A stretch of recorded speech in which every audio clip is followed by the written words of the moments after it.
सर्वप्रथम या महाराष्ट्राचंच काय संपूर्ण भारताचं आराध्य दैवत आणि आपल्या सगळ्यांसाठी त्रिकालबाधित प्रेरणा असलेल्या छत्रपती शिवरायांना माझा मानाचा मुजरा आणि माझं हे स्पीच ऐकणाऱ्या इथे उपस्थित सर्व रंगवर्धनच्या तरुण धडाडीच्या मावळ्यांना आणि रणरागिणींना माझा जय महाराष्ट्र आणि जय हिंद. मंडळी, आपण सगळेच खूप भाग्यवान आहोत की आपण अशा मातीमध्ये जन्म घेतलाय ज्याला छत्रपती शिवाजी महाराजांचा वारसा लाभलाय, ज्यांना छत्रपती शंभूराजेंचा वारसा लाभलाय, डॉक्टर बाबासाहेब आंबेडकरांचा वारसा लाभलेला आहे. आणि खरंच म्हणजे ते काही गाण्यांमधल्या काही ओळी होत्या की या ओठांनी चुंबून घ्यावी हजारदाही माती, अनंत मरणे झेलून घ्यावी इथल्या जगण्यासाठी. म्हणजे कितीही वेळा मरायला तयार आहे, पण त्या कितीही वेळा मरून माझा पुन्हा जन्म या मातीतच व्हावा अशी भावना काही मोठी अतिशयोक्ती नाहीये. खरंच असं वाटणं काही खूप काही मोठी अतिशयोक्ती नाहीये. अशा ठिकाणी अशा मातीत आपण जन्म घेतलाय याचा आपल्या सगळ्यांनाच अभिमान वाटायला हवा. तर आजचा दिवस फार मोठा आहे. फार मोठा मी यासाठी म्हणतोय की मला नेहमीच असं वाटतं की देव जर कधी मला भेटला आणि मला म्हणाला की तुला काय हवंय, तर त्याला मी म्हणेन की मला एक दिवस भूतकाळातला जगायचंय, तर तो मला तू जगायला देशील का? आणि त्यावर जर मला देव म्हणाला ठीक आहे मी तुला तो एक दिवस जगायला देईन, पण त्यासाठी तुला तुझं उर्वरित सगळं आयुष्य सोडून द्यावं लागेल, या पुढचं सगळं जीवन तुला त्यागावं लागेल आणि तुला मी एक दिवस भूतकाळातला देईन असं जर देव म्हणाला, तर त्याच्याकडून मी एक दिवस मागेन. तो दिवस आहे 6 जून 1674, जेव्हा महाराजांचा राज्याभिषेक झाला. म्हणजे अतिशय मोठा प्रसंग आहे तो आपल्या सगळ्यांसाठीच. आणि आज खरंच तो आज दिवस आहे आणि या दिवशी तुम्ही हा कार्यक्रम ऑर्गनाईज केलाय आणि याच्या मार्फत माझ्याकडून महाराजांचा जो काही मेसेज, जो काही निरोप असेल तो या सर्व तरुणांपर्यंत पोहोचवण्याची मला जी तुम्ही संधी दिलीत त्यासाठी खरंच रंगवर्धन, विजेटीआय कॉलेज आणि आपल्या सगळ्यांचेच मी खूप आभार मानतो. तर आपण येऊया आपल्या पुढच्या व्याख्यानाकडे. मंडळी, आपल्या विषयाकडे येण्यापूर्वी एक छोटासा किस्सा मी तुम्हाला सांगतो. तो किस्सा असा आहे की मी एका गावात गेलो होतो आणि त्या गावामध्ये एक कीर्तनाचा कार्यक्रम आयोजित करण्यात आला होता. आणि हे कीर्तनकार जे बुवा होते, महाराज होते, अतिशय प्रभावी वक्ते होते. इतके प्रभावी वक्ते की त्यांचं बोलणं एकदा सुरू झालं की लोक मंत्रमुग्ध होऊन जायचे. आणि असाच हा कार्यक्रम राबवला गेला होता. गावातली सगळी माणसं, हजारो लोक झाडून आले होते त्या कार्यक्रमाला आणि अतिशय उत्तम कार्यक्रम चाललेला. म्हणजे इतकं काही जबरदस्त कीर्तन चालू होतं. सगळे लोक दंग झालेले आहेत, विठ्ठल नामामध्ये दंग झालेले आहेत, मस्त सगळं चाललंय. आणि महाराजांनी एक विषय काढला जो कुणालाच आवडत नाही. काय विषय काढला असेल महाराजांनी? तर महाराज म्हणाले की या गावातला प्रत्येक माणूस जो माझं कीर्तन ऐकतोय आणि मुळात जो कीर्तन ऐकण्यासाठी पोहोचू शकलेला नाहीये, या गावातला प्रत्येक माणूस कधी ना कधी मरणार आहे. विठ्ठल विठ्ठल विठ्ठल. अरे बापरे, काय विषय काढला महाराजांनी. म्हणजे इथे असलेला प्रत्येक माणूस कधी ना कधी मरणार, म्हणजे आपण मरणार. लोकांना नाही सहन झालं, लोकांना एकदम दुःख अनावर झालं. सगळे लोक इमोशनल झाले की आपण कधी ना कधी मरणार आहे. काही लोकांचे डोळे पाणावले, तर काही लोक घळाघळा रडायला लागले. असं सगळं वातावरण तिथे निर्माण झालंय. आणि त्याच वेळी त्यांच्यामध्ये एक माणूस होता जो मोठमोठ्याने हसायला लागला. मोठमोठ्याने हसतोय. तर त्याला हसताना बघून लोकांना वाटलं याचं काही डोकं फिरलंय का? म्हणजे महाराजांनी मरणाचा विषय काढलाय, आपण कधी ना कधी मरणार. सगळे लोक दुःखी झाले आणि हा एकटा हसतोय, याचं नक्कीच डोकं फिरलंय. तर महाराजांनी पण त्याला पाहिलं, विचारलं, अरे काय झालं बाबा, सगळे लोक रडायला लागले मरणाचा विषय ऐकून आणि तू एकटाच हसतोयस. तो म्हणाला, महाराज नाही, मला नाही मरणाची भीती वाटली. का? तुम्ही काय म्हणालात की या गावातला प्रत्येक माणूस कधी ना कधी मरणार आहे. विठ्ठल विठ्ठल. तो म्हणे मी या गावचा नाहीये, शेजारच्या गावचा आहे. म्हणजे काय गंमत आहे बघा आपल्या प्रत्येकाच्या आयुष्यातली. आपल्याला कुणालाच माहित नाहीये की आपण किती वर्ष जगणार, पण आपण जगतो असे ना की कधी आपण मरणारच नाही.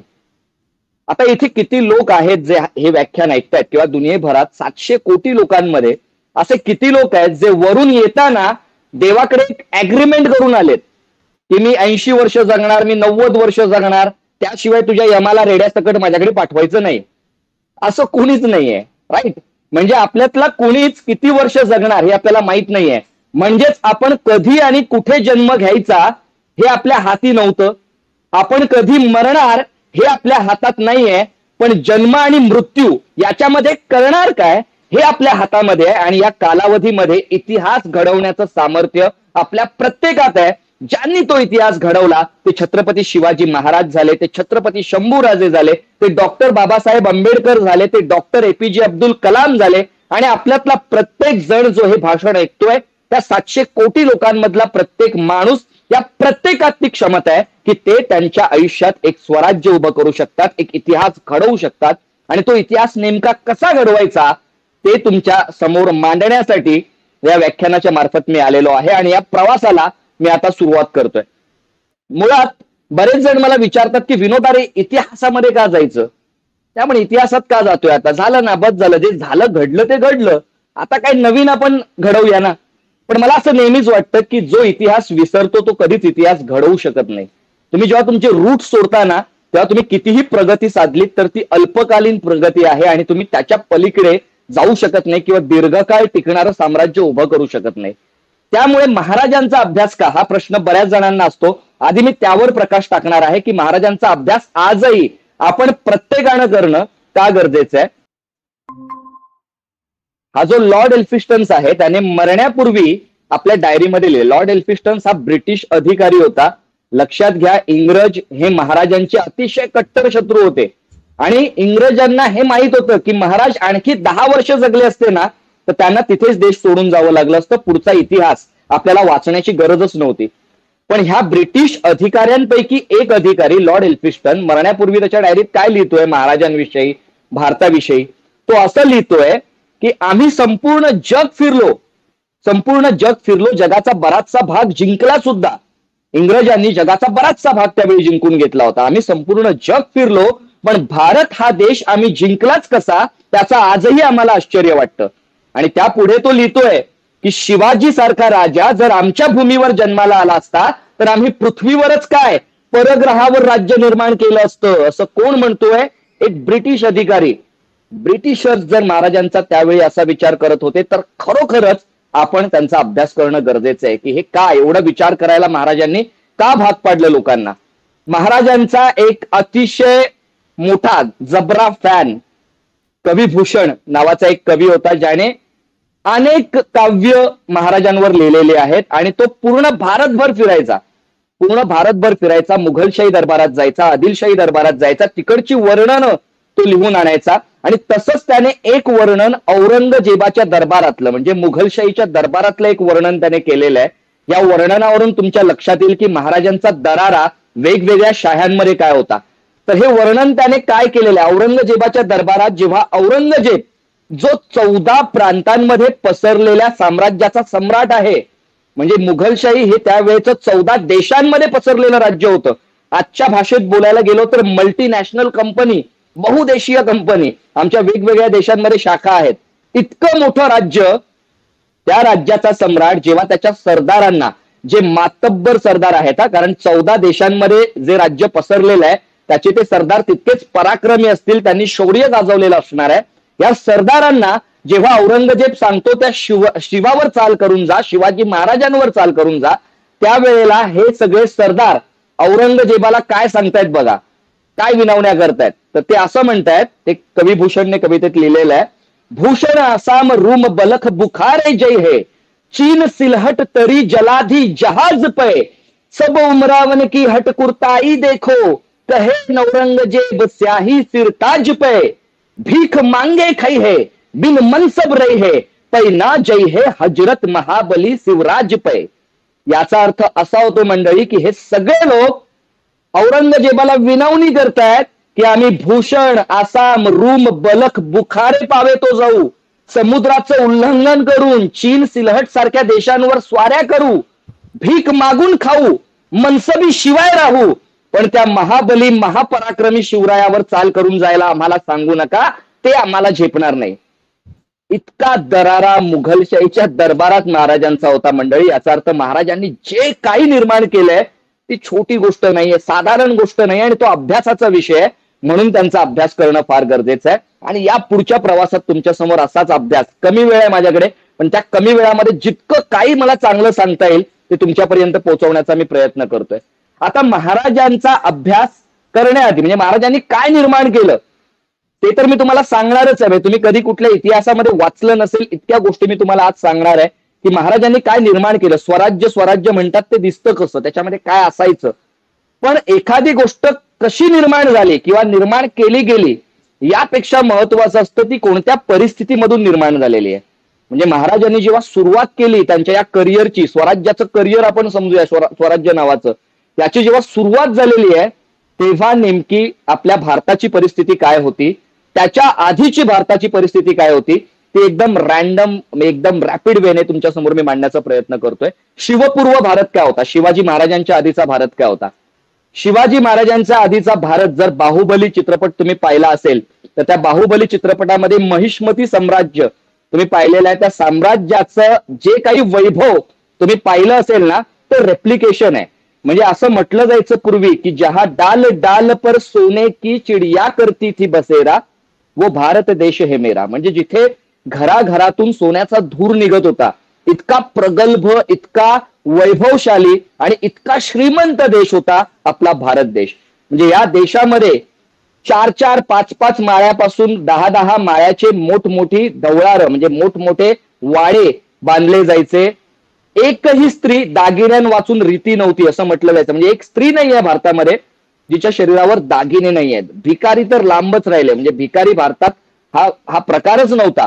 म्हणजे इतकं जबरदस्त वैभव असलेला आपला भारत. आणि आता साहजिकच जेव्हा आपल्याकडे इतकं सगळं आहे तर परकीयांच्या नजरा पडणारच होत्या. आणि मग परकीय आक्रमणांना सुरुवात झाली. त्यांना कळलं की भारत हा श्रीमंत देश आहे, इकडची मंदिरं हिऱ्या जवाहिरांनी जडलेली आहेत, सोन्याचे खांब आहेत, सोन्याच्या मूर्त्या आहेत आणि इतका प्रचंड खजिना, इतकी प्रचंड संपत्ती या देशामध्ये आहे.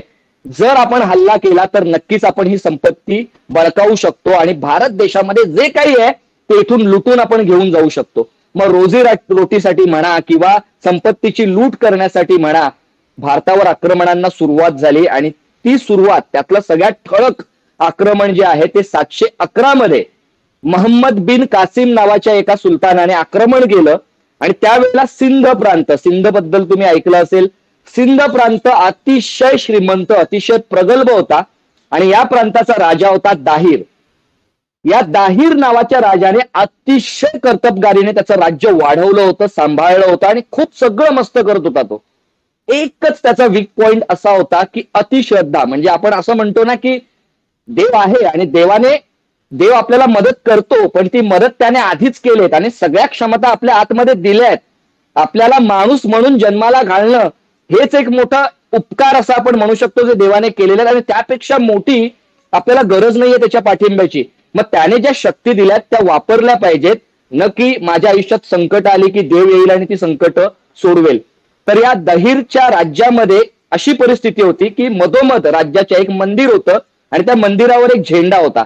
आणि या सगळ्यांना वाटायचा हा दैवी झेंडा आहे, कोणतंही आक्रमण झालं तर हा झेंडा आपल्याला वाचवेल, म्हणजे देव आपल्याला वाचवेल. आणि काय केलं माहितीये, मोहम्मद बिन कासिमने जेव्हा हल्ला केला त्याने अभ्यास करून आला होता. तो त्याला माहित होतं इकडच्या लोकांची मानसिकता काय आहे. त्याने सगळ्यात पहिला हल्ला त्या मंदिरावरच केला. ते मंदिर पाडून टाकलं आणि जेव्हा हे मंदिर पाडलं गेलं लोकांमध्ये दहशत पसरली. म्हणजे जे लोक देवाचं मंदिर पाडतात ते किती महान आहेत, ते किती ताकदवर आहेत, त्यांच्याशी आपण लढूच शकत नाही.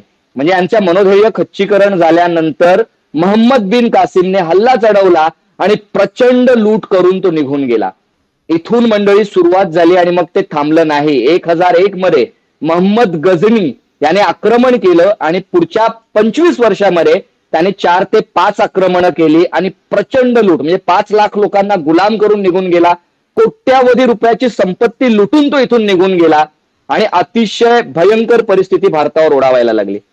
त्यानंतर 1193 याबद्दल आता तुम्ही पृथ्वीराज चौहान म्हणून पिक्चर आलेला आहे त्यामध्ये पाहू शकता.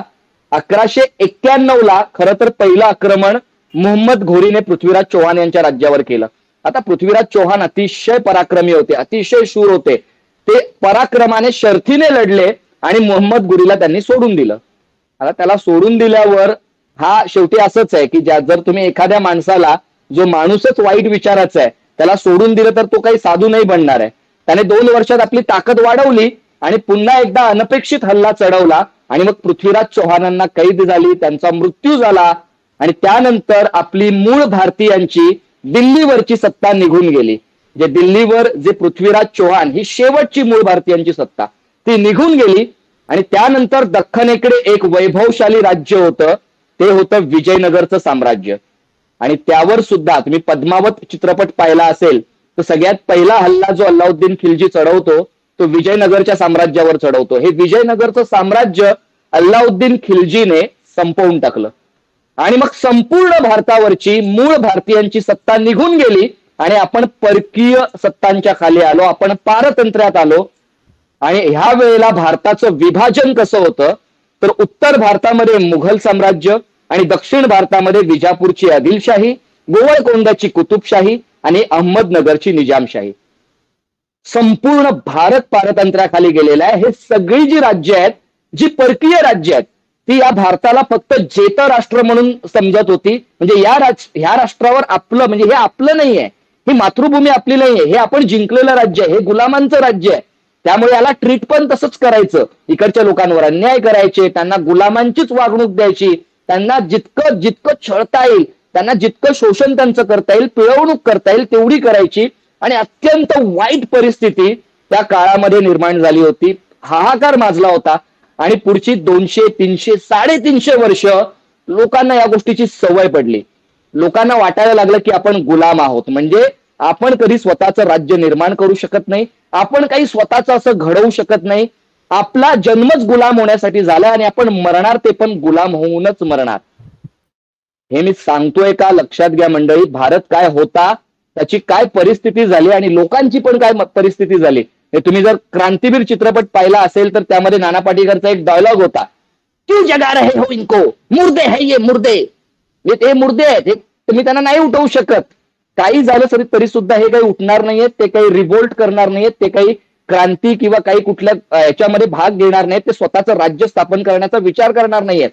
अशा परिस्थितीमध्ये जिथे आपले जुने राजे, त्या राजांचे वारस राजे असे की ज्यांनी मोठी मोठी राज्य सांभाळलेली आहेत, त्यांनी पराक्रम गाजवलेली आहेत, त्यांची मुलं आता वेगवेगळ्या शाह्यांमध्ये टॉप पोझिशनला टॉप ऑफिसर म्हणून काम करतायत. वेगवेगळ्या शाळांमध्ये आपल्या मूळ भारतीय सरदारांचा भरणा आहे.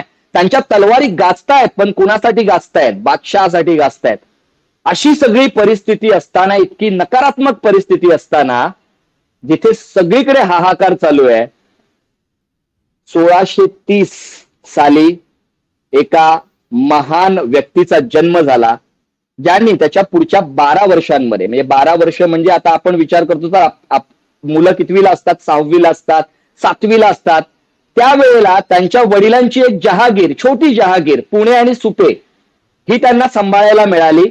ते दख्खनेकडे पुणे आणि सुपे या जहागिरीची जबाबदारी सांभाळण्यासाठी गेले. वयाच्या 12व्या वर्षी दादोजी कोंडदेव यांचं मार्गदर्शन, जिजाऊंचं मार्गदर्शन, या त्यांच्या देखरेखीखाली त्यांच्या या करिअरला सुरुवात झाली. आता मी सगळ्या गोष्टींना आत्ताच्या परिस्थितीशी जोडणार आहे. लक्षात घ्या मंडळी, आपण सगळी तरुण मुलं काय विचार करतो? सगळीच, म्हणजे असं काही त्यात काही वाईट वाटून घेण्यासारखं नाही, परंपरागत चालू आहे. आपण सगळे काय विचार करतो की आधी माझं ग्रॅज्युएशन होऊ दे, मग मी माझ्या करिअरचा विचार करेन, मग मी ठरवेन मला काय व्हायचंय, मग मी ठरवेन मला कुठे जायचंय. अभी तो हमारी खेलने कूदने की उमर आहे ना, म्हणजे आता तर कुठे हसण्या खेळण्याचे दिवस आहेत, मजा करण्याचे दिवस आहेत, इथे कुठे करिअरचा विचार करायचा. महाराजांचं करिअर हे त्यांना समजायला लागल्यापासूनच सुरू झालंय. जिजाऊंनी तेव्हापासूनच त्यांच्या मनामध्ये एकच गोष्ट बिंबवली की तुम्ही राजे आहात, तुम्हाला राजेच व्हायचंय, तुम्हाला स्वतःचं राज्य स्थापन करायचंय. आणि हे माइंड मध्ये फिक्स होतं की आपल्याला हेच करायचंय. मंडळी, वयाच्या 12व्या वर्षी ते करिअरची सुरुवात करतायत आणि आपण अजूनही कुठे फिक्स नाही आहोत. मला अजूनही माहित नाही की मला माझ्या आयुष्यामध्ये काय करायचंय. तर हा हाय अलर्ट आहे मंडळी. आपल्याला ठरवलं पाहिजे की आपल्याला कुठे जायचंय. वयाच्या 12व्या वर्षी पुणे आणि सुपे या जहागिरी महाराजांना मिळाल्या, जिथून ही सुरुवात झाली. आणि हे काही सगळं मस्त नव्हतं. पुणे मुरारदेव नावाच्या एका सरदाराने जाळून बेचिराख केलं होतं. सगळीकडे हाहाकार माजला होता. लोक गावं सोडून गेली होती. गावांमध्ये गाढवाचा नांगर फिरवला गेला होता. गाढवाचा नांगर फिरवणं म्हणजे इथे आता यापुढे शेती होऊ शकत नाही, हे माणसांचं नाही गाढवांचं राज्य आहे, असं सगळं बिंबवलं गेलं होतं लोकांच्या मनात. लोक गावं सोडून गेलेत, जंगलं वाढलेत, हिंस्र प्राणी वाढलेत, दरोडेखोर वाढलेत. असं पुणे मिळालंय. म्हणजे काय रेडीमेड नाही मिळालंय मंडळी, सगळं एकदम सेट आहे, स्टेबल आहे आणि ते सांभाळायचंय. नाही, इथे खूप प्रतिकूल परिस्थिती आहे पुण्यामध्ये. अशा परिस्थितीमध्ये पुण्यामध्ये लोकांना पुन्हा बोलवणं, त्यांना अभयाचं वचन देणं, त्यांना कर्ज पुरवणं, जिथे गाढवाचा नांगर फिरवलाय तिथे सोन्याचा नांगर फिरवून लोकांना हे दाखवून देणं की ही गाढवांची भूमी नाहीये, इथे सोनं पिकवलं जाऊ शकतं आणि सोन्याच्या मनाची माणसं इथे आहेत, हे लोकांच्या मनामध्ये बिंबवून त्यांचा विश्वास जिंकून तिथून पुन्हा वसवण्यापासून ती सुरुवात आहे. हिंस्र प्राण्यांचा बंदोबस्त करा, दरोडेखोरांचा बंदोबस्त करा, इथून ती सुरुवात झालेली आहे. आणि सगळं काही मस्त होतं का? तर नाही मंडळी, चारी बाजूनी शत्रू आहेत. वर तर मुघलशाही सारखं प्रस्थापित साम्राज्य आहे, निजामशाही आहे, आदिलशाही आहे, दक्षिण किनाऱ्यावर इंग्रज, पोर्तुगीज, डच, फ्रेंच यांनी आपला आरमार वाढवायला सुरुवात केलेली आहे आणि अंतर्गत शत्रू काही कमी नाहीयेत. म्हणजे मी स्वप्नांचा विचार जरी केला तर तो कुठून टाकणारे, तो मारून टाकणारे अनेक लोक आजूबाजूला आहेत. अशा परिस्थितीमध्ये महाराजांनी या स्वराज्याची सुरुवात केलेली आहे मंडळी. आणि या सुरुवातीपासून पुढच्या 38 वर्षात महाराजांनी जे निर्माण केलं आपल्या सगळ्यांसाठी अभिमानास्पद आहे. या दोन छोट्या टिंबांचं रूपांतर महाराजांनी 1000 पट मोठ्या राज्यामध्ये केलं. 1680 पर्यंत महाराजांनी निर्माण केलेलं राज्य हे शिवाजी महाराजांचं राज्य आहे. तुम्हाला दिसतंय की अख्खा महाराष्ट्र नाहीये त्यामध्ये, दक्षिणेकडे तुटक पसरलेलं राज्य आहे. पण इतक्या प्रतिकूल परिस्थितीमध्ये दोन छोटे टिंब 1000 पट मोठ्या राज्यामध्ये निर्माण करणं हे काम छोटं नाहीये मंडळी. आणि लोकांना, बऱ्याच जणांना असं वाटतं की नाही, मग 1680 पर्यंत वाढलं टिकलं तेच छत्रपती शिवाजी महाराजांचं राज्य आहे. पण असं नाहीये मंडळी. 1818 पर्यंत मराठ्यांनी जे वाढवलं, इथे जो आम्ही मराठा शब्द वापरतोय ना, तो गल्लत करू नका या शब्दाची. त्यावेळेला या महाराष्ट्रामध्ये, या स्वराज्यामध्ये 18 पागड जाती जमातीचे लोक होते. मुस्लिम होते, गुजराती होते, इंग्रज होते, पोर्तुगीज होते, अनेक जाती जमातीचे लोक होते. आणि या सगळ्यांना बाहेरचे सगळे लोक, बाहेरच्या सगळ्या शाया एकाच नावाने ओळखायच्या, ते म्हणजे मराठा. मरहट्टे, मरतील पण हटणार नाही ते मराठे. ही सगळ्या या मराठ्यांचं म्हणजे आपल्या सगळ्यांचं राज्य जे 1818 पर्यंत निर्माण झालं. तुम्ही पाहू शकता 70% भारत मराठ्यांच्या अधिपत्याखाली होता. म्हणजे 173 वर्ष जे वाढलं टिकलं ते महाराजांचं स्वराज्य आहे मंडळी. म्हणजे महाराजांच्या मृत्यूनंतर ते संपलेलं नाहीये, ते कैक पटीनं वाढत गेलेलं आहे. 1818 पर्यंत जे वाढलं, 173 वर्ष जे टिकलंय, हे महाराजांचं राज्य आहे. मग या राज्यामध्ये काय होतं, या स्वराज्यामध्ये काय होतं? 360 किल्ले. 360 किल्ले का जास्त महत्वाचे आहेत लक्षात घ्या. जर तुम्ही संभाजी महाराजांचा इतिहास पाहिला असेल तर रामसेज नावाचा किल्ला, म्हणजे औरंगजेब जेव्हा खाली उतरला ना, औरंगजेब महाराजांच्या मृत्यूच्या पुढच्या वर्षी, म्हणजे महाराजांचा मृत्यू झाला 1680 ला आणि औरंगजेब 1681 ला लाखोची फौज घेऊन सरहद्दीवर उतरत होता. लाखोची फौज. आता विचार करा, 14 प्रांतामध्ये पसरलेलं राज्य, एवढं मोठं राज्य, आणि त्याचा सम्राट स्वतः एका मोहिमेची नेतृत्व करून तो खाली येतोय. त्याने स्वराज्याला लाईटली घेतलेलं नव्हतं मंडळी. त्याला माहित होतं इथे एक शिवाजी जर गेले असतील ना तर लाखो शिवाजी जन्माला आलेले आहेत. जो शिवाजी महाराजांनी स्वराज्याचा विचार सोडलाय ना, तो विचार मारणं गरजेचं आहे. म्हणून स्वतः औरंगजेब खाली उतरतो. तो ठरवतो पुढच्या 5 वर्षात हे स्वराज्य संपवायचं.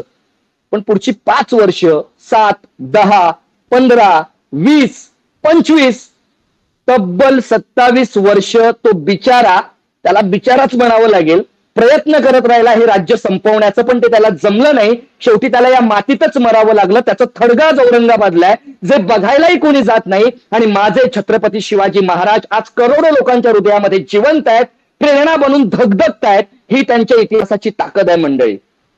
मग हा औरंगजेब जेव्हा खाली उतरतो ना, रामशेज नावाच्या किल्ल्याला तो वेढा घालतो आणि ठरवतो की हा किल्ला काही महिन्यांमध्ये मी जिंकेन. 3 वर्ष लागली मंडळी त्याला तो एक किल्ला जिंकायला. महाराजांना माहित होतं की या स्वराज्यामध्ये जितके जास्त किल्ले तितकं स्वराज्य मजबूत असेल, तितकी सुरक्षितता त्या स्वराज्याला लाभेल. म्हणून महाराजांचं किल्ल्यांवर प्रचंड प्रेम. 360 किल्ले महाराजांनी स्वराज्यामध्ये जोडले होते. या स्वराज्यात 360 किल्ले होते.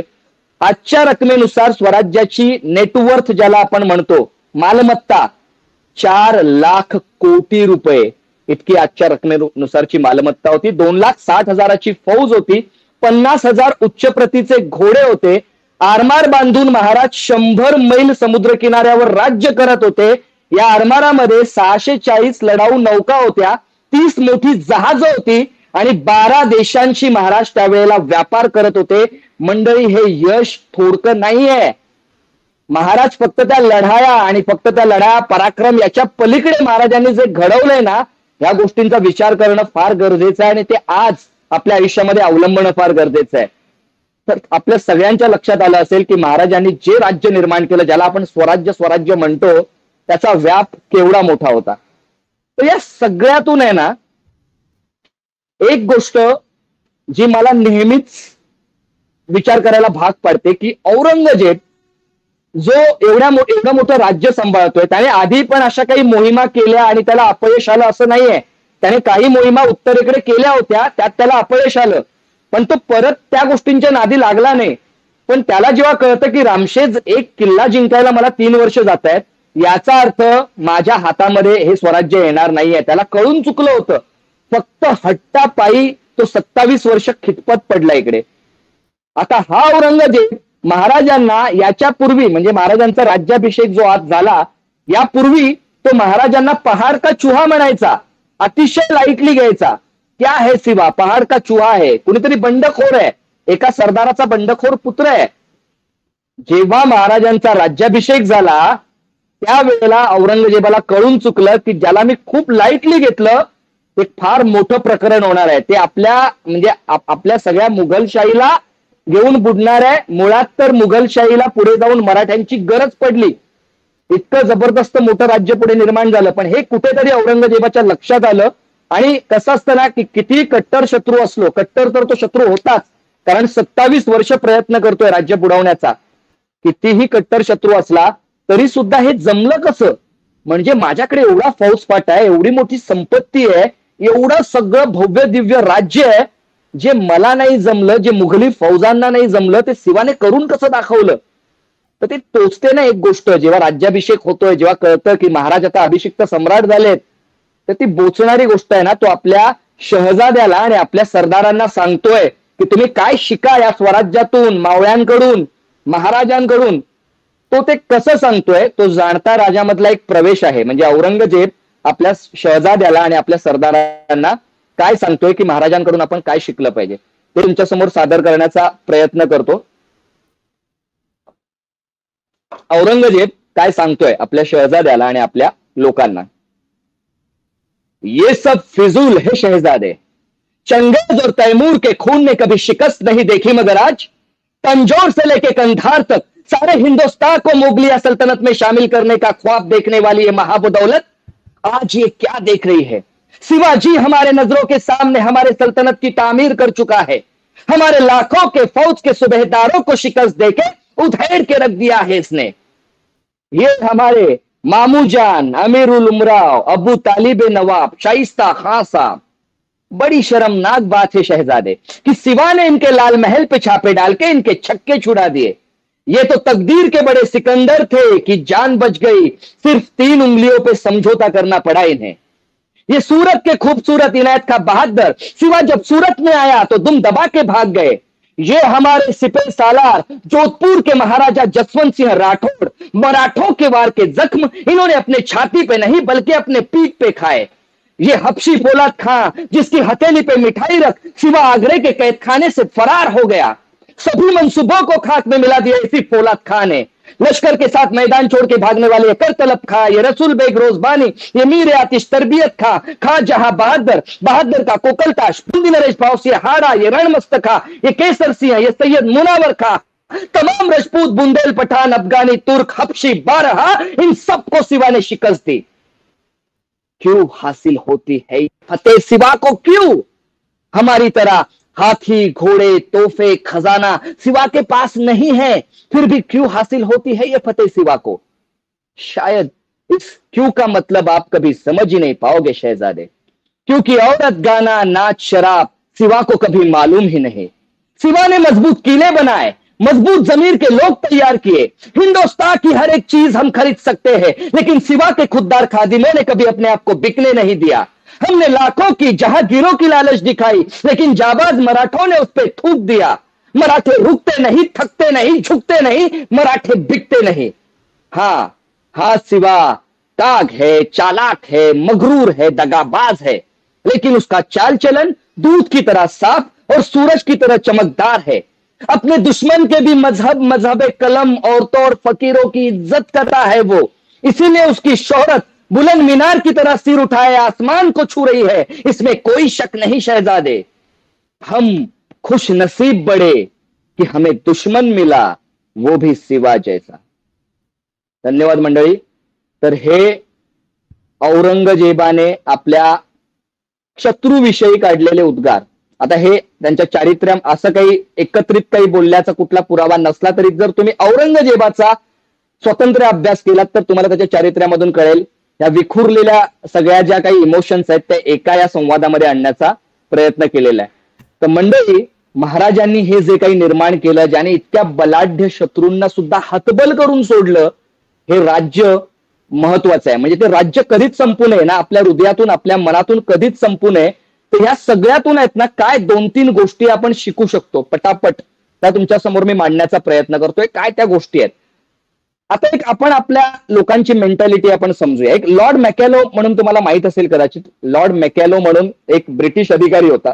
जेव्हा भारत आपण जिंकला पाहिजे हे इंग्रजांच्या मनात आलं, म्हणजे ते व्यापार करण्यासाठी आले होते ना आधी, नंतर त्यांना कळलं की आपण भारतावर राज्यच करू शकतो।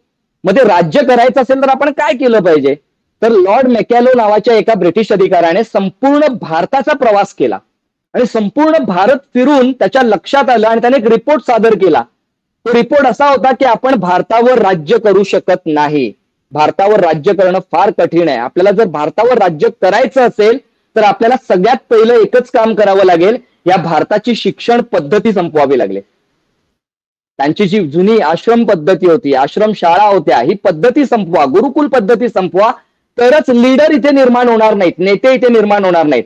आणि मग इंग्रजांनी सगळ्यात पहिलं काम ते करायला सुरुवात केली। त्यांनी भारताची जी शिक्षण पद्धती आहे ना तिच्यावरच घाला केला आणि त्यांनी स्वतःची एक शिक्षण पद्धती आणली। आणि या शिक्षण पद्धतीमध्ये असं काही होतं का की लोकांनी शिकावं, म्हणजे भारतातले लोक जे आहेत त्यांनी शिकावं आणि हुशार व्हावं आणि आपल्याच विरुद्ध बंड करावा आणि आपल्यालाच इथून बाहेर काढावं, असं काहीच नव्हतं। त्यांना माहित होतं की आपण मुठभर इंग्रज संपूर्ण भारतावर राज्य करू शकणार नाही। जर आपल्याला भारतावर राज्य करायचंय तर भारतातलेच लोक आपल्याला हवेत, आणि मग जर ते लोक हवे असतील तर त्यांना आपल्याला एज्युकेशन द्यावं लागेल। पण एज्युकेशन तेवढंच द्यायचं जे त्यांना आपण दिलेलं काम करायला भाग पाडेल, ते स्वतःचा मोठा विचार करणार नाहीत। आणि मंडळी, नेमकं तेच झालं। ती शिक्षण पद्धती चालू झाली आणि ही शिक्षण पद्धती काय करत होती? गुलामगिरीची मानसिकता निर्माण करत होती। जो ते शिक्षण घेईल त्याच्या मनात एवढंच असायचं की मला नोकरी करायची आहे। आणि दुर्दैवाने मंडळी, हीच शिक्षण पद्धती आपण आजपर्यंत वापरतोय, ब्लाइंडली फॉलो करतोय। ब्रिटिशर्सने आणलेली शिक्षण पद्धती अजूनही तिच्यामध्ये बदल झालेले नाही आहेत। आणि मग तुम्ही बघता ना काय करतो आपण आपले आई वडील पण आपल्याला काय सांगतात, आपल्या आजूबाजूचे लोक आपल्याला काय सांगतात की बाबा खूप शिक, भरपूर शिक, ग्रॅज्युएशन कर, पोस्ट ग्रॅज्युएशनचा एखादा चांगला कोर्स कर आणि मग एखाद्या मोठ्या कंपनीमध्ये मोठ्या पदावर नोकरीच कर। कुणी आपल्याला हे नाही ना सांगत की तू शिक्षण घे, महत्वाचं आहे, तू ग्रॅज्युएशन कर, पोस्ट ग्रॅज्युएशन कर, तुला ज्या फील्डमध्ये करिअर करायचंय तिथे अनुभव घेण्यासाठी 1-2 वर्ष नोकरी कर, पण त्यानंतर तू स्वतःची एक कंपनी उभी कर, ज्या कंपनीमध्ये तू 100 लोकांना कामाला लावशील। हे आपल्याला का सांगितलं जात नाही? हे नाही सांगितलं जात, याचं कारणच आहे ही शिक्षण पद्धती। ही शिक्षण पद्धती फक्त नोकरदार वृत्ती आणि गुलामीची मानसिकता निर्माण करते। तर मंडळी, महाराजांसाठी जर तुम्ही विचार केला तर नोकरी करणं सगळ्यात सोपा मार्ग होता। त्यांचे वडील शहाजीराजे वेगवेगळ्या शाळांमध्ये जबरदस्त मागणी असलेले, जबरदस्त कर्तबगार असे अधिकारी होते। अगदी आदिलशाही कधी त्यांना बोलते तुम्ही आमच्याकडे या, आम्ही तुम्हाला जास्तीचा पगार देतो, जास्त जहागीर देतो, कधी निजामशाही म्हणते। अशा परिस्थितीमध्ये महाराजांकडे जेव्हा स्वतः त्यांच्या वडिलांची जहागीर आहे, त्यांनी तेच केलं असतं ना, त्यांनी सरदारकी केली असती, त्यांनी मग तेच राज्य, ती जहागीर सांभाळली असती। कशाला एवढा मनस्ताप, कशाला एवढं सगळं आयुष्यभराची ओढाताण? पण महाराजांनी तो लिमिटेड विचार नाही ना केला मंडळी. त्यांना जिजाऊंनी लहानपणापासून, आणि या स्वराज्याचे संकल्पकच मुळात शहाजी राजे आहेत. शहाजी राजांनी स्वतःचं राज्य निर्माण करण्याचा प्रयत्न केला, पण ते त्यांना जमलं नाही, म्हणून आपल्या मुलाने ते करावं. जिजाऊंमार्फत ते संस्कार त्यांनी शिवाजी महाराजांवर केले. त्यांनी एकच गोष्ट सांगितली, तुझा जन्म नोकरी करण्यासाठी नाही झालाय, तुझा जन्म गुलामगिरी करण्यासाठी नाही झालाय. एकच प्रश्न स्वतःला विचारायचा की जहागीर मिळेल, मी चैनीत आयुष्य काढेन, पण मी जे आयुष्य जगतोय ते माझे आजूबाजूचे लोक जगतायत का किंवा जगणार आहेत का? मग आजूबाजूच्या लोकांना पण तसंच आयुष्य जगण्याचा अधिकार आहे. त्यांना त्यांच्या कॅलिबर प्रमाणे काही करण्याचा अधिकार आहे.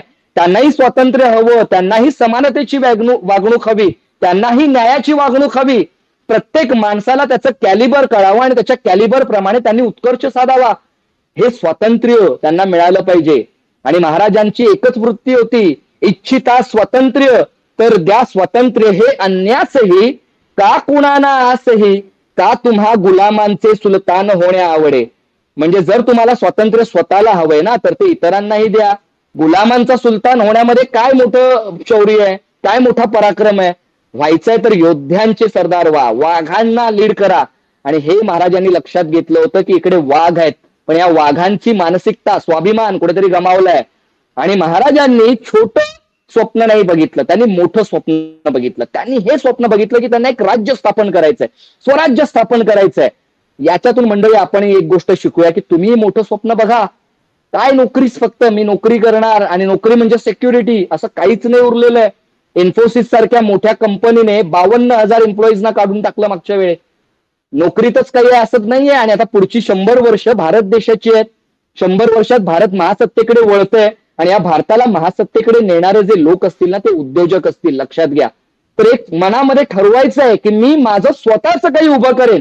तिथे मी निदान 10 लोकांना जरी कामाला लावलं ना मंडळी, तर 10 लोकांचा संसार चालवतोय, 10 लोकांचं घर मी चालवतोय. किती मोठं काम आपण करतोय. मोठं स्वप्न बघा. सगळ्यात पहिलं जे मी महाराजांकडून शिकलो ते म्हणजे विजन. स्वप्न मोठं बघा. जितकं मोठं स्वप्न तुम्ही बघाल तितकं आयुष्य जास्त रंजक होईल, तितकी मजा येईल, तितकं काहीतरी चांगलं तुम्ही तुमच्या आयुष्यामध्ये घडवू शकाल. तिथे जेवढे तरुण माझा हा सेशन ऐकतायत ना, त्या सगळ्या तरुणांना माझं हेच आव्हान आहे, स्वतःच काहीतरी उभं करण्यासाठी, स्वतःची एक आयडेंटिटी क्रिएट करण्यासाठी. म्हणजे ना, आम्हाला बरेच जण विचारतात, म्हणजे मला पण विचारतात, माझ्या आधीपासूनच माझ्या रक्तातच मला असं वाटायचं की मला उद्योजकच व्हायचंय, म्हणजे नोकरीसाठी माझा जन्म झालेला नाहीये. म्हणजे मला 3 प्रकारची स्वातंत्र्य आयुष्यामध्ये हवी होती. एक, वेळेचं स्वातंत्र्य, वेळ माझा असेल, माझ्या वेळेप्रमाणे मी काम करणार. विचारांचं स्वातंत्र्य, विचार माझे असतील, माझ्या विचारांनीच माझं आयुष्य चालेल. आणि पैशांचं स्वातंत्र्य, मला जेवढे पैसे हवेत तेवढे कमवता येतील, म्हणून मला उद्योगच करायचा होता. तर बरेच जण मला विचारतात की विनोद, एक उद्योजक म्हणून तुझं काय स्वप्न आहे? तर मी त्यांना सांगतो की I don't want to be the richest entrepreneur. I don't want to be the richest entrepreneur. I just want to be the happiest entrepreneur. मला या जगातला सगळ्यात श्रीमंत उद्योजक नाही व्हायचंय, मला या जगातला सगळ्यात आनंदी उद्योजक व्हायचंय. म्हणजे ना, इथे या जगात एवढे श्रीमंत लोक आहेत ना मंडळी, या श्रीमंत लोकांच्या याद्या नेहमी बदलत असतात, ते कधीच त्या रँकवर नसतात. या जगात इतके श्रीमंत लोक आहेत जे रोज सकाळी नाश्त्याला 1 किलो सोनं खाऊ शकतात, दुपारी 2 किलो सोनं खाऊ शकतात, संध्याकाळी 2 किलो सोनं खाऊ शकतात, पण प्रत्यक्षात 1 वाटी भात नाही खाऊ शकत. इतके प्रॉब्लेम्स त्यांना आहे. मला अशी श्रीमंती नको आहे. मला माझं आयुष्य अशा पद्धतीने जगायचं आहे ना की जेव्हा मी हे जग सोडून जाईन तेव्हा माझ्या एरियामध्ये ट्रॅफिक जॅम होईल, एवढे लोक मला बघायला आले असतील, तेव्हा मी समजणार मी माझं आयुष्य खऱ्या अर्थाने जगलोय, तेव्हा मी महाराजांचा इतिहास खऱ्या अर्थाने जगलोय. आणि माझ्या आयुष्याच्या शेवटी का होईना मी महाराजांचा खऱ्या अर्थानं जय जयकार केलाय. तर मंडळी, असं स्वप्न आपल्या प्रत्येकाला बघायचं आहे. इथे जितके लोक आहेत ज्यांना स्वतःच काही उभं करायचंय, त्यांना काही मदत लागली तर तुमचा हा विनोद दादा तुमच्यासाठी आहे. तुम्ही त्याच्याकडून गायडन्स घेऊ शकता. तुम्हाला उद्योजक व्हायचं असेल तर नक्कीच आम्ही तुम्हाला मार्गदर्शन करू शकतो. तर हे एक स्वप्न मोठं बघा. स्वप्न बघितलं की ते पूर्ण होत नाही. स्वप्न पूर्ण करण्यासाठी बऱ्याच गोष्टी येतात, त्याला प्लॅन लागतो, त्याला अंमलबजावणी लागते. आणि मी माझ्या एकट्याच्याच जीवावर काही करू शकत नाही ना मंडळी. मला हे स्वप्न पूर्ण करण्यासाठी माणसं हवीत, चांगली माणसं हवीत.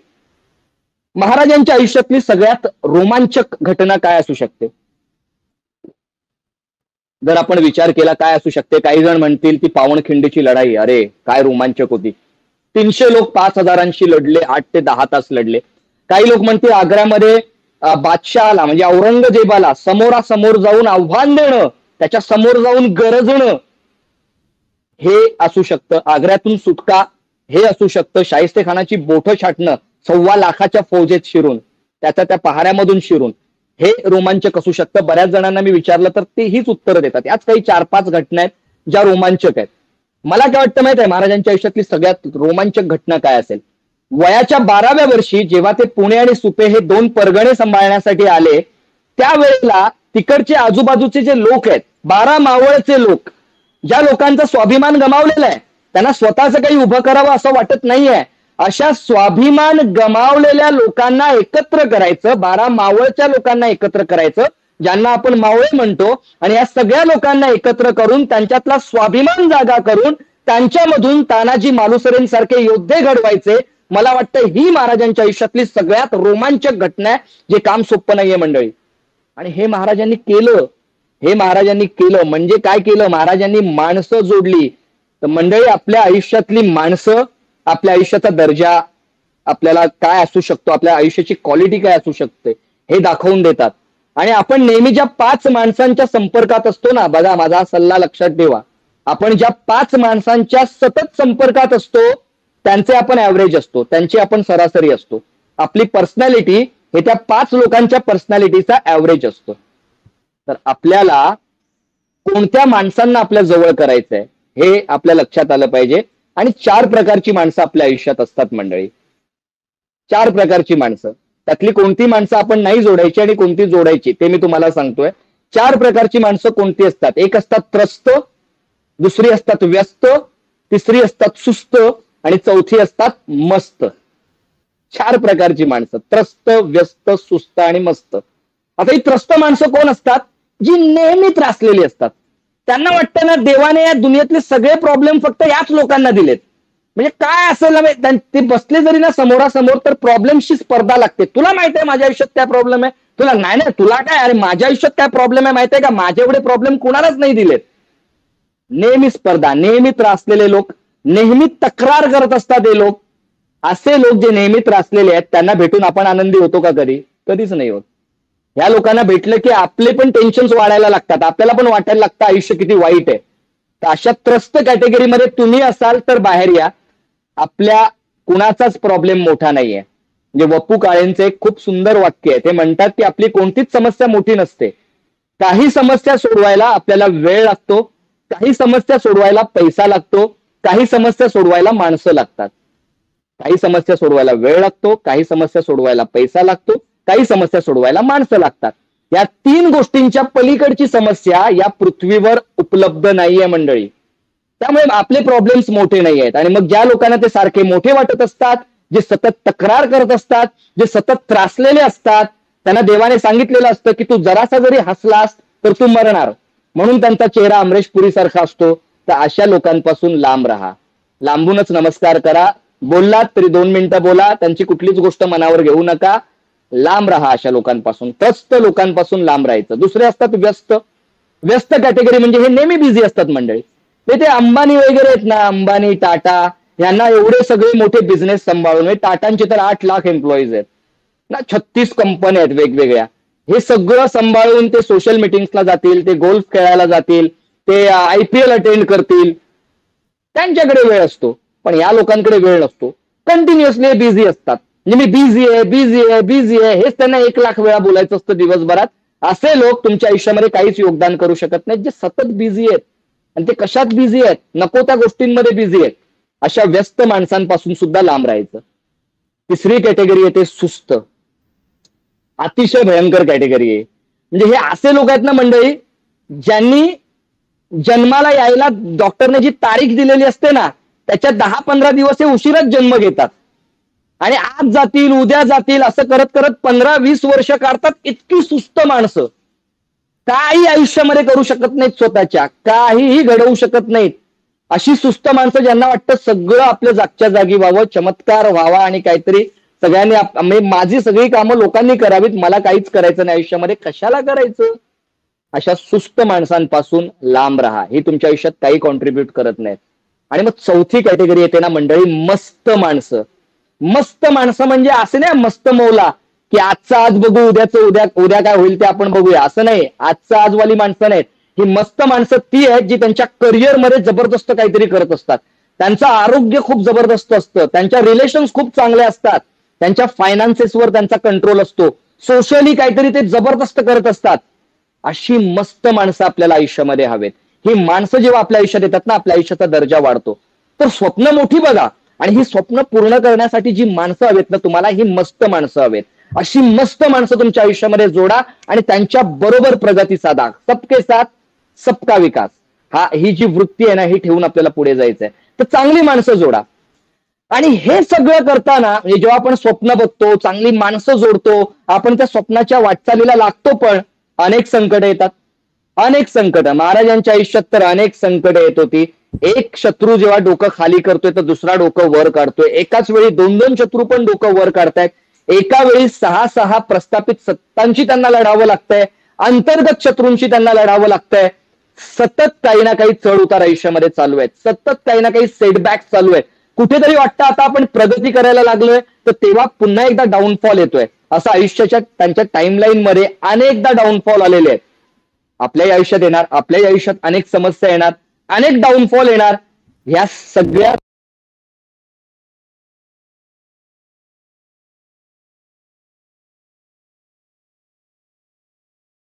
सारखं मोठं संकट, जर तुम्ही शेर शिवराज चित्रपट पाहिला असेल तर त्या चित्रपटामध्ये इतकं डिटेलिंग नाहीये, पण मी तुम्हाला सांगतो त्यामध्ये काय असायला हवं होतं, की महाराजांना मारण्यासाठी जेव्हा अफजल खान येतोय, अफजल खान हा काही छोटा शत्रू नव्हता. कारण अफजल खान काबूल कंदार पर्यंत तलवार गाजवलेला महापराक्रमी योद्धा होता. जगभरामध्ये त्याची दहशत होती. म्हणजे जर कधी अफजल खान जर आला चाल करून, अफजल खान चाल करून येतोय म्हटल्यावर राजे स्वतः शरण यायचे कोणते ना कोणत्याने, बोलायचे तुला काय हवंय ते घेऊन जा बाबा, सर सलामत तो पगडी पचास, राजा वाचला तर राज्य वाचेल. तर हे सगळं असताना अफजल खान एवढा ताकदवर, फक्त शरीराने नाही, युद्धनीती आणि कूटनीतीमध्ये माहीर, बुद्धीने पण तो तितकाच सक्षम होता. 42,000ची फौज त्याने जमा केली होती. मोठा फौज फाटा, म्हणजे जवळपास 12,000ची पायदळ, 10,000ची घोडदळ, 95 हत्ती, उंट, 300-400 छोट्या मोठ्या तोफा, असे अनेक लोक, आणि 3 वर्ष पुरेल इतकी संपत्ती तो घेऊन आलेला. आता अशा वेळेला जेव्हा एवढा बलाढ्य शत्रू समोर येतोय, तेव्हा महाराजांनी शरण जावं असं त्यांना सगळेच सांगत होते, की शरण जा महाराज, तह करा, 1-2 किल्ले त्याला देऊन टाका, ते पुन्हा जिंकता येतील, पण आपला जीव गेला तर परत येणार नाही. पण महाराजांच्या मनात एक गोष्ट पक्की होती, की आपल्याला अफजल खानाला मारायचंय, त्याला मारायचंय. पहिला हल्ला कोणी केला ना, इररिलेव्हंट आहे. अफजल खानाला मरायचंच होतं, कारण अफजल खान इतकी संपत्ती घेऊन आला होता ना, ती संपत्ती त्याला इथून सोडून जाणं, इथेच सोडून जाणं ते गरजेचं होतं. आणि त्यात जर आपण अफजल खानाला मारलं, तर आता सध्या आपलं नाव लोकल एरिया पुरतं लिमिटेड आहे. लोक आपल्याला दख्खने पुरतं ओळखतायत. अफजल खान जगप्रसिद्ध आहे, आणि जो जगप्रसिद्ध आहे त्याला जर आपण मारलं तर आपण पण जगप्रसिद्ध होणार ना मंडळी. म्हणजे काबुल कंदार पर्यंत बातमी जाईल, लोक बोलतील अरे वो अफजल खान मारा गया, किसने मारा, कोई सिवा है दख्खन में. आलं ना महाराजांचं नाव. इतका मोठा, इतकी दूरदृष्टीचा विचार करून महाराजांनी हे आव्हान स्वीकारलं आणि त्या आव्हानाला संधीमध्ये रूपांतरित केलं. तर मंडळी, आपल्या आयुष्यात येणारी प्रत्येक समस्या ही आपल्यासाठी संधी असते. तर त्या समस्येतून आरपार गेलात तर ती संधी समोर वाट बघत असते, आणि महाराजांनी ते करून दाखवलंय. त्यामुळे आपल्या आयुष्यात आता सध्या काही समस्या असेल, बऱ्याच जणांना असं वाटतं, बऱ्याच मुलांना वाटतं, माझे आई वडील, मला हे करिअर करायचंय पण मला माझे आई वडील सपोर्ट नाही करत, मला माझे नातेवाईक सपोर्ट नाही करत, मला माझ्या आजूबाजूचे लोक सपोर्ट नाही करत. कशाला हवाय तुम्हाला लोकांचा सपोर्ट? तुमचं स्वप्न क्लिअर आहे ना, आणि तुमचं पक्की निष्ठा आहे की माझं स्वप्न मी पूर्ण करणार, तर तो सपोर्ट निर्माण होतो. लक्षात घ्या, लोक तुम्हाला मदत करायला येतात. कुठेतरी आपलाच आपल्या स्वप्नांवरचा विश्वास डळमळत असेल ना, तर लोक तुम्हाला मदत नाही करणार. मग कुठलंही चॅलेंज आलं, कुठलंही आव्हान आलं जे मला माझ्या विजनच्या आड येतंय, तर माझ्याकडे एकच काम आहे, मला त्याच्यातून आरपारच जायचंय. मला भीती नाही बाळगायची आहे. भीतीवर मात कधी करणार? जेव्हा तुम्ही त्या भीतीला क्रॉस करता, ती भीती निघून जाते आयुष्यातून. कोणतीही समस्या जर तुम्ही दाबली तर ती आणखी मोठी होऊन आयुष्यामध्ये येणार आहे. तर आपल्याला एकच गोष्ट करायची, या समस्यांमधून आरपार जायचंय. त्यासाठी एक छोटीशी स्टोरी तुम्हाला मी सांगतो. कृष्ण आणि बलराम एकदा जंगलातून चाललेले असतात. त्यांना एका ठिकाणाहून दुसऱ्या ठिकाणी जायचं असतं आणि मधला रस्ता जंगलातून चाललेला असतो. आता हे जंगल दिवसभर ते जंगल चालतायत, पण काही जंगल संपत नाहीये. शेवटी संध्याकाळ झाली आणि संध्याकाळ झाल्यावर त्यांच्या लक्षात आलं की आता आपण आणखी पुढे गेलो ना तर कदाचित हिंस्र प्राणी, राक्षस, भूत यांना सामोरं जावं लागेल. तर आपण एक काम करूया, एक तात्पुरती झोपडी बांधूया, टेम्पररी हट बांधूया आणि रात्र इथे काढूया. बरं, रात्री इथे आपण दोघेही झोपलो तरी जीवाला धोका आहे, त्यामुळे दोघांना झोपता येणार नाही, तर कोणीतरी एकाने झोपायचं, एकाने पहारा द्यायचा. ठरलं, एक झोपणार एक पहारा देणार. मग कृष्ण तर छोटा आहे ना, तर कृष्ण बोलतो दादाला, दादा पहिला तू पहारा दे, आधी मी झोपतो. मग कृष्ण झोपला आणि बलराम पहारा द्यायला लागला. तो पहारा द्यायला लागला आणि समोरून एक राक्षस आला. आता राक्षस म्हणजे राक्षसीच वृत्ती, त्याचं डोकंच राक्षसाचं. तो आला आणि त्याने बघितलं बलराम पहारा देतोय. तो बलरामला म्हणाला, चल माझ्याशी लढ. बलराम बोलला, अरे यार हा कुठून आला, आधीच मी दिवसभर चालून दमलोय, उद्या परत चालायचंय, आता याच्याशी कुठे युद्ध करणार, यार कशाला आला हा. बलराम बोलला, नाही रे बाबा, मला तुझ्याशी लढायचं नाही, सध्या मी त्या मनस्थितीमध्ये नाहीये. तर राक्षस जसा बलराम घाबरला ना, राक्षसाचा आकार वाढला. त्याचा आकार जसा वाढला, बलराम बोलतोय, अरे बापरे, हा आधी तर बरा होता, कंट्रोलमध्ये होता, आता याचा आकार वाढला, आता काय करायचं, आता याच्याशी लढूच शकत नाही. राक्षस त्याला बोलतोय, नाही तुला माझ्याशी लढावंच लागेल, मी घरी बायकोला वचन देऊन आलोय की एक दोघांना तरी घेऊनच येणार, तू माझ्याशी लढ. आता जसा तो चॅलेंज करतोय, बलराम आणखी घाबरला. बलराम जसा घाबरला, राक्षसाचा आकार वाढला. बलराम जसा घाबरत गेला, राक्षस मोठा मोठा होत गेला आणि तो इतका मोठा झाला की त्याला बघून बलराम बेशुद्ध पडला. पण बेशुद्ध पडण्याआधी त्याने कृष्णाला आवाज दिला. कृष्णाला आवाज दिल्यावर कृष्ण जागा झाला. त्याने बघितलं बलराम पडलाय जमिनीवर. त्याला वाटलं हा झोपला आणि आता माझी पहारा देण्याची वेळ आहे. राक्षस पण टाइम प्लीज घेऊन थोड्या वेळासाठी निघून गेला होता. आणि मग कृष्णा पहारा द्यायला लागला. तो राक्षस परत आला, एवढा मोठा राक्षस. तो आला आणि कृष्णाला बोलला की तू माझ्याशी लढ. कृष्णा बोलला, बघ आधीच आहे ना, मी दिवसभर दमलेलोय, हा खूप त्रास झालाय आणि उद्या परत चालायचंय, मला तसं पण याला लढण्याचा काही मूड नाहीये, पण जर तू जास्त आग्रह केलास ना तर मार खाशील, जबरदस्त मारणार तुला. आता जसं डेअरिंगने कृष्ण हे बोलला, राक्षसाचा आकार कमी झाला. पण शेवटी राक्षसच आहे, त्याची मस्ती जाणार नाही. तुला माझ्याशी लढावं लागेल. मग कृष्ण बोलला, आता यापुढे एक जरी शब्द बोललास ना तर माझा हात तुझा गाल आणि तू जमिनीवर संपून जाणार. आता हे बोलल्यावर राक्षस आणखी घाबरला, त्याचा आकार कमी झाला. कृष्ण जसा डेअरिंगने उत्तर देत होता, राक्षस छोटा छोटा छोटा होत गेला आणि तो एवढासा झाला. आणि तो एवढा झाल्यावर कृष्णाने काय केलं, बोलला दादाला उद्या दाखवता येईल काय आज मजा आली. त्याने ना धोत्रीच्या गाठीमध्ये त्याला बांधून ठेवलं, धोत्राच्या गाठीत बांधून ठेवलं. आता सकाळ झाली, बलरामला जाग आली. बलरामला जाग आल्यावर तो म्हणाला, अरे कृष्णा तुला माहितीये का काल काय झालं, काल एक राक्षस आला, त्याने मला चॅलेंज केलं, मी घाबरलो आणि मग तो वाढत गेला. कृष्ण बोलला, एक मिनिट थांब, हा राक्षस हाच आहे का. त्याने त्या धोत्राच्या गाठीतून तो राक्षस बाहेर काढला. म्हणाला, हाच तो राक्षस आहे. हा अरे हाच आहे, पण हा काल खूप मोठा होता, एवढा छोटा कसा झाला. कृष्ण म्हणाला, दादा हा मोठा नव्हता, त्याला तू मोठं केलंस. म्हणजे आपल्या आयुष्यातला कुठलाच प्रॉब्लेम मंडळी मोठा नसतो, त्याला आपण मोठं करतो. मग सिम्पली एक छोटीशी गोष्ट आपल्याला काय शिकवते की ज्या समस्येला तुम्ही सामोरं जायला पाहिजे त्याच्यापासून जेव्हा तुम्ही पळता, ती समस्या मोठी होते आणि तुमच्यावर नियंत्रण करायला लागते, तुमच्यावर कंट्रोल मिळवायला लागते. आणि ज्या समस्येला सामोरं जायचंय त्याला तुम्ही धाडसानं सामोरं जाता, तुम्ही त्या समस्येपेक्षा मोठे होता आणि त्या समस्येवर नियंत्रण मिळवायला लागता. तर मंडळी, आपल्या आयुष्यातली कुठलीच समस्या मोठी नाहीये, तुम्हाला त्या समस्येवर नियंत्रण मिळवता आलं पाहिजे. महाराजांच्या या इतिहासातून आपण ही गोष्ट पण शिकूया. तर मंडळी, जाता जाता एक माझी कविता आहे, ती तुमच्या समोर सादर करतोय आणि आजच्या या व्याख्यानातून मी तुमची रजा घेतोय. मी जे काही आता बोललो तेच त्या कवितेमध्ये मांडण्याचा प्रयत्न केलाय की मोठी स्वप्न बघा आणि जेव्हा आव्हाने येतात तेव्हा आव्हानांना कसं सामोरं गेलं पाहिजे, अशी ही कविता आहे. हिंदीमध्ये माझी कविता आहे. ख्वाहिश थी चांद को पाने की, ख्वाहिश थी चांद को पाने की, न मिला चांद तो क्या हुआ, सितारों में तो गिर गए. म्हणजे चंद्र पकडण्याचं मी जर स्वप्न पाहिलं, मला चंद्रापर्यंत पोहोचायचं, चंद्र मला मिळवायचं हे स्वप्न पाहिलं, कदाचित ते स्वप्न नाही पूर्ण होणार, पण वाईट काहीच होणार नाही, ताऱ्यांमध्ये तर जाऊन पडाल. म्हणजे जेव्हा आपण एखादं मोठं स्वप्न बघतो, म्हणजे मी विचार करतो की मला 90% मिळवायचे आहेत आणि 85 मिळाले, वाईट काहीच झालं नाही ना. वाईट काहीच झालं नाही. 90 विचार केला आणि 85 मिळाले, तर तुम्ही 85च्या कॅटेगरीमध्ये तरी आहात. 95चा विचार केलात, 90 मिळाले. ख्वाहिश थी चांद को पाने की, न मिला चांद तो क्या हुआ, सितारों में तो गिर गए. छोटे ख्वाब देखे और पा भी लिए तो क्या पाया. छोटे ख्वाब देखे और पा भी लिए तो क्या पाया. बड़े ख्वाबों के लिए झटे और चूक भी गए तो भरोसा रख, ये मेहनत न जाएगी जाया. ते छोटी स्वप्न बघितली. मी स्वप्न बघितलं मला 50% मिळवायचे आहेत आणि मिळवले, तर काही मोठं काही पराक्रम नाही गाजवलात तुम्ही, है ना. पण मोठं स्वप्न पाहिलं आणि त्याच्यामधून जरासं चुकलात, जरी ते स्वप्न तितकं नाही पूर्ण झालं तरी तुम्ही 50%च्या वरच काहीतरी केलेलं असतं नेहमी. छोटे ख्वाब देखे और पा भी लिए तो क्या पाया, बड़े ख्वाबों के लिए झटे और चूक भी गए तो भरोसा रख, ये मेहनत न जाएगी जाया. आणि त्यावरचं पुढचं जे कडवं आहे शेवटचं, ते आव्हानांवर आहे. तुम्ही पाहिलं असेल, जे बरेच गिर्यारोहक असतात, माउंटेनर्स असतात, जे मोठमोठे पर्वत सर करतात, तर आता एव्हरेस्ट पर्वत जर सर करण्याचा आपण विचार केला तर तो एका अटेम्प्ट मध्ये होतो का? नाही. 70, 80, 90 वेळा लोक अपयशी होतात.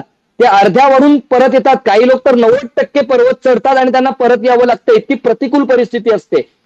अशा वेळेला या माउंटेनर्सचं, या गिर्यारोहकांची काय मानसिकता असते ती या कडव्यामध्ये मांडण्याचा प्रयत्न केला. तो पर्वत म्हणजे आव्हान आहे तुमच्या आयुष्यातलं असं समजा, आणि ते गिर्यारोहक म्हणजे तुम्ही. पर्वत की ऊंचाइयों से हार भी जाऊं चाहे कितनी भी बार, पर्वत की ऊंचाइयों से हार भी जाऊं चाहे कितनी भी बार, फिर से उसी हौसले से उससे नजर मिला के कहूंगा, एक दिन बनूंगा तेरे सर का ताज मैं. एक दिन बनूंगा तेरे सर का ताज मैं, क्योंकि तू और ऊंचा नहीं उठ सकता नादान, पर्वत है तू. क्योंकि तू और ऊंचा नहीं उठ सकता नादान, पर्वत है तू. लेकिन मेरे अंदर का इंसान जितनी बार हारेगा उतनी बार बढ़ेगा. एक दिन मेरा हौसला तेरी ऊंचाइयों से भी बड़ा हो जाएगा. एक दिन मेरा हौसला तेरी ऊंचाइयों से भी बड़ा हो जाएगा. उस दिन तू मेरा जुनू अपने सर पे खड़ा पाएगा. उस दिन तू मेरा जुनू अपने सर पे खड़ा पाएगा. सो धन्यवाद मित्रांनो. जे काही संदेश मला द्यायचा आहे आजच्या या राज्याभिषेक दिनी, तो देण्याचा मी प्रयत्न केलेला आहे. मोठी स्वप्न बघा, चांगली माणसं जोडा आणि या स्वप्नाच्या वाटेवर येणाऱ्या प्रत्येक समस्येतून आरपार जा आणि त्याला संधीत रूपांतरित करा. हा सल्ला देऊन माझं हे छोटेखानी भाषण मी इथे संपवतोय. मला खात्री आहे तुम्हा सगळ्यांना ते नक्कीच आवडलं असेल. धन्यवाद आदर्श, धन्यवाद रंगवर्धन आणि विजय TI. Thank you so much.